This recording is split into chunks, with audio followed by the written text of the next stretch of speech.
We begin in Gaza, where 3 major hospitals are under siege by Israeli forces. With medical supplies running low and a growing number of people injured, the targeting of health facilities is deepening the humanitarian crisis. In southern Gaza, the al-Amal hospital is under attack, with medical teams trapped by heavy gunfire. The Palestinian Red Crescent says one of its staff has been killed.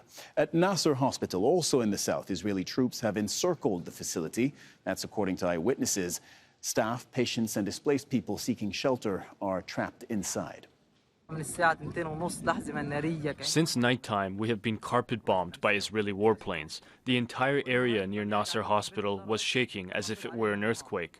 We took shelter in the building's stairwell until the morning. We assumed the Israeli soldiers would lay siege to the area, so we ran for our lives. Others took shelter in the hospital, while others remained stranded. Israeli snipers are shooting all those moving on the road.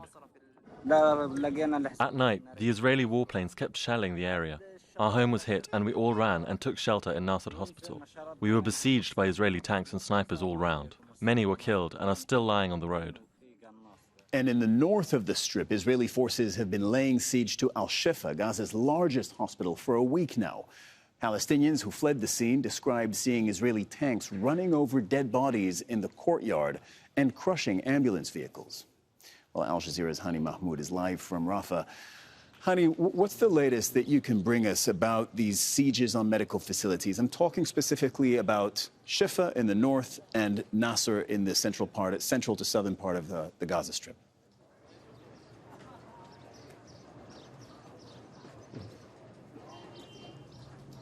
Yes, sir. Well, so far, just judging from the patterns of deliberate attacks on health facilities across the Gaza Strip, mainly in the city of Khan and the northern part in Gaza City, one indication that Israeli military is at war with the health care system across the Gaza Strip. We're looking at hospitals, for example, in Khan Yunis right now, 2 hospitals, al-Amal Hospital and Nasser Hospital, where within the past 24 hours have been under military siege as the Israeli military and its military vehicle and tanks and attack drones are encircling these 2 facilities, blocking the entrance with a pile of sand and preventing medical staff, patients and injuries inside the hospital from leaving safely and constantly failing to provide a safe corridor for people and evacuees trapped inside the hospital. What we're getting confirmed from al-Amal Hospital that not only it has been under constant bombing and tank shells, but also loudspeakers are ordering people inside the hospital. That includes medical staff, injuries, patients inside the hospital to evacuate immediately and to come out only with their underwear on. And that has been confirmed by multiple sources, an eyewitness on the ground, those who managed to flee the harrowing situation inside the hospital. Here in overcrowded Rafah, the hospitals are in dire need of medical supplies, and gradually they are running out of space, running out of medical supplies, running out of sufficient care to save lives and provide a proper medical intervention for people and injuries. al-Shifa Hospital is a completely horrifying story, as not only it has been stormed 4 times, but it has turned, in the words of James Elder, the spokesperson of UNICEF, who described during his visits these hospitals as utter devastation and have turned into graveyards for Palestinians right now. Hani, in addition to the siege of these medical facilities that we've mentioned, Shifa, Nasser, al-Amal, the Israeli bombardment continues. What and where have they been targeting?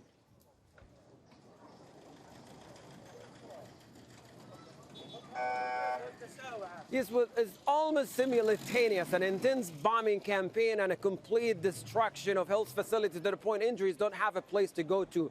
But in overnight attacks in Rafah city, 2 residential buildings in central Rafah and the eastern part of it caused the death of 10 people, mostly children and women, people who were sheltering inside these residential buildings. Within the past 24 hours in Rafah alone, 30 people have been killed in these relentless attacks and multiple injuries, all transferred either to Kuwait Hospital or An-Najjar Hospital. In the central area, 18 people sheltering in a residential home in the very city that they were told to evacuate to because it is safe, only to get bombed and killed inside these residential homes. And this is not the first time Deir Bala has been targeted repeatedly and more relentlessly within the past weeks. In Khan Yunis, particularly around Hamad city, residential city, where 5 more people reported killed as of the attacks by drones and by the tank shells. It's becoming a daily routine that people have to deal with. But the aftermath is always with those who are trapped under the rubble and those who do not have a proper medical treatment inside the hospitals. Hani Mahmoud reporting from Rafah in the southern part of the Gaza Strip. Thank you very much for your reporting, Hani.